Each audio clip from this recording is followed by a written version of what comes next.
తిరుమల శేషాచల కొండల్లో ఏనుగుల సంచారం మొదలైంది. 2 రోజుల క్రితం మొదటి ఘాట్ రోడ్డు 7వ మైలు వద్ద ఏనుగులు సంచరించాయి. దీంతో అటవీ శాఖ అధికారులు అప్రమత్తమయ్యారు. తిరుమల సమీప అడవుల్లో 2 ఏనుగుల గుంపులు తిరుగుతున్నట్లు గుర్తించారు. భక్తుల భద్రతను దృష్టిలో ఉంచుకుని శాశ్వత ప్రాతిపదికన ఏర్పాట్లు చేసేందుకు ప్రణాళికలు సిద్ధం చేస్తున్నారు ఫారెస్ట్ అధికారులు.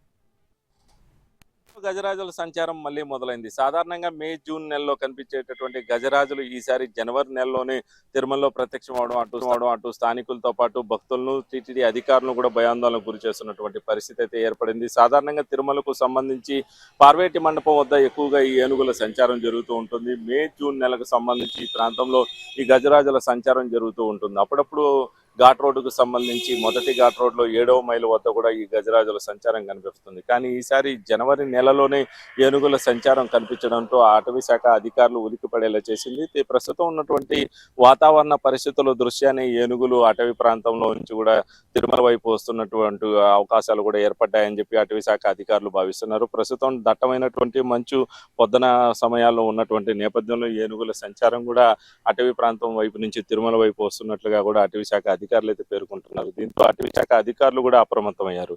ప్రస్తుతం మనం పార్వేటి మండప ప్రాంతం వద్ద ఉన్నాం. ఈ ప్రాంతంలో చూడవచ్చు గజరాజుల సంచారానికి సంబంధించినటువంటి ఆనవాళ్ళు అయితే ఇక్కడ ఒక స్పష్టంగా కనబడుతున్నటువంటి పరిస్థితి ప్రస్తుతం మనం విజువల్స్ లో అయితే చూపిస్తున్నాం. ఏనుగుల సంచారానికి సంబంధించినటువంటి ఆనవాళ్ళు ఈ పార్వేటి మండప ప్రాంతం వద్ద ఉన్నాయి. ఇక్కడ ఉన్నటువంటి వెదురు చెట్లే కావచ్చు, అదేవిధంగా ఇక్కడ ఉన్నటువంటి ఒక చెరువు ఏనుగులకు సంబంధించి ఒక ఆహారానికి సంబంధించి వాటి ఈ ప్రాంతానికి తరచుగా వస్తూ ఉంటాయి. కాకపోతే అవి ఆహారాన్ని స్వీకరించిన తర్వాత తిరిగి అటవీ ప్రాంతంలో వెళ్ళిపోతుంటే ఎలాంటి ఇబ్బందులు ఉండవు. తిరిగి అవి పక్కనే ఉన్నటువంటి రోడ్డు ప్రాంతం వైపు వస్తుంటేనే ఇబ్బందులు తలెత్తుతున్నటువంటి పరిస్థితి ఏర్పడుతుంది.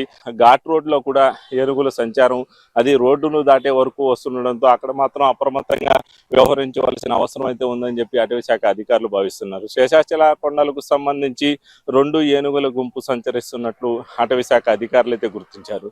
1-12 సంబంధించినటువంటి ఏనుగుల గుంపు అయితే మరొక దాంట్లో 13 ఏనుగుల వరకు ఉన్నాయి. మొత్తంగా 25 ఏనుగులు అయితే తిరుమల సమీప ప్రాంతానికి సంబంధించినటువంటి అటవీ ప్రాంతంలోనే సంచరిస్తున్నాయి. ఇక మాముండూరు ప్రాంతంలో అయితే మరో 30 వరకు కూడా ఉన్నట్లుగా అటవీ శాఖ అధికారులు అయితే గుర్తించారు. మాముండూరు వద్ద సంచరిస్తున్నటువంటి ఏనుగులు తిరుమల వైపు వచ్చేటటువంటి అవకాశాలు అయితే ఉండవు. ప్రస్తుతం తిరుమల వైపు సంచరిస్తున్నటువంటి ఏనుగులకు సంబంధించి 25 వరకు ఉన్నాయి. ఇవి 2 గుంపులుగా విడిపోయి ఇవి సంచరిస్తున్నటువంటి నేపథ్యంలో అటవీ శాఖ అధికారులు అయితే అప్రమత్తమయ్యారు. ప్రధానంగా మొదటి ఘాట్ రోడ్డుకు సంబంధించి 7వ మైలు వద్ద ఈ ఏనుగుల సంచారం జరుగుతున్నటువంటి నేపథ్యంలో అవి రోడ్డుపై వస్తే ప్రమాద తీవ్రత పెరిగేటటువంటి అవకాశాలు ఉంటాయి. దీంతో వాటికి సంబంధించి కూడా అటవీ శాఖ అధికారులు ముందస్తుగానే ఒక ప్రణాళికలు అయితే సిద్ధం చేస్తున్నారు. ఏనుగులు రోడ్డు దాటకుండా ఉండేందుకు వాటిని కట్టడి చేసేందుకు రైల్వే గడ్డర్లను వినియోగించి అక్కడ రైలింగ్ తరహాలో ఏనుగులు రోడ్డు వైపు రాకుండా ఏర్పాటు చేయాలన్నటువంటి ఆలోచనలు అయితే ఉన్నారు. రావుతో మోహన్ ప్రసాద్, ఎన్టీవీ తిరుమల నుంచి.